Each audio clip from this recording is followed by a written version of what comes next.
Meanwhile, the U.S. Agency for International Development will invest nearly $54 million in Haiti to help fight a sharp rising starvation and provide access to potable water and health care.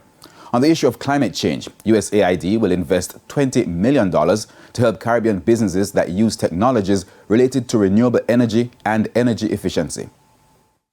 And second, a $15 million investment to support emergency response efforts and strengthen the capacity of the Caribbean Disaster Emergency Management Agency.